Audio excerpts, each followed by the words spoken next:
Hello there! Arachnid Project here. Ngayon po, ipapakita po namin sa inyo po kung ano po itsura ng male na tarantula at yung mga palatandaan po nila. Sige, pakita mo. Dito po, meron po aming male na Brachypelma albopilosum. Okay, so paano malalaman na kung male tarantula? Mapayat po yung mga legs po nila, siya mahahaba. Pang mating po kasi po yun, para maabot nila yung hole ng female. Ano pa? Tapos maliit po yung abdomen nila, hindi katulad ng female na malaki. Okay, so nakikita ko rito, ano yung nasa paligid, ang daming sapot. Yun po ang kanilang sperm web.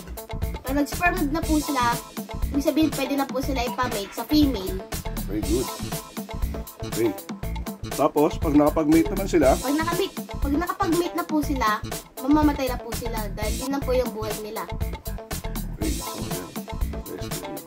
Yung lifespan po nila, usually 3 to 5 years lang po. 5 years na po yung maximum. Okay. Ganda nitong male na to. Kakagawa lang ng sperm web. Galing. Tapos yung mga male po, usually bolty po sila. Oo. Mabilis po sila tumakbo.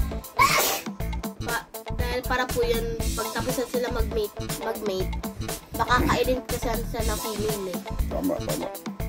Kaya kailangan po nilang tumakbo. Okay, so saradan mo na to. Ito natin yung iba pang example ng male. Makita nila. So ito yung sa Albopilosus. Ito naman yung male na. Ito naman po, ang male po na P. sazimai. Brazilian blue tarantula. Brazilian blue tarantula po. Ayan. So kung makikita nyo, Nakikita niyo po, di po siya masyadong blue katulad po ng female na iba po. pero meron na siyang, Pero meron na po siyang sperm web. Ibig sabihin, pwede na po siya mag-mate. ayan o, no? Mahilig kumala. Nagagala po sila dahil nagagala po siya ng female. Pwede na po sila kasi mag-mate. Tsaka maliit lang po sila para makapasok po sila sa ilan ng female.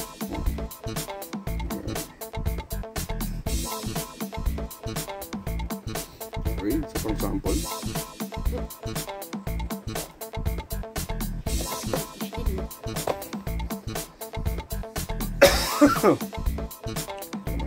Ito po, isa pa po example ng male ay Philtocattus vagans.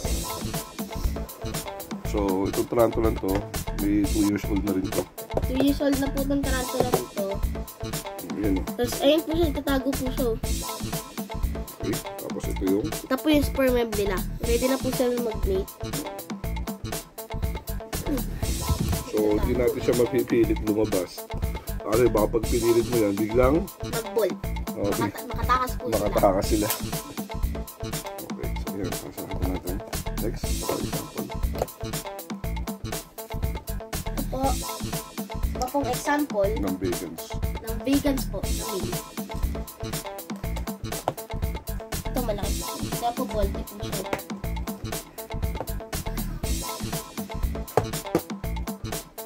Ayun na po yung sperm web niya. Pwede na po siya mag-mate. So lahat ng vegans na nakuha natin 2 years ago, lahat male. Wala na rin nakuha female. Ayan sila. So, pag nag-mate sila ngayon, bibilis na yung buhay nila. Ganun yun. Yes. After a few weeks. Weeks na lang ang buhay ng tarantula pag nakapag-mate. Ayan. Ganito. Okay. Oh, ayun po, bolty. Tumakbo yun. Ang bilis. Okay. So, salamat sa trivia. Thank you po sa pakinood po. Bye-bye po.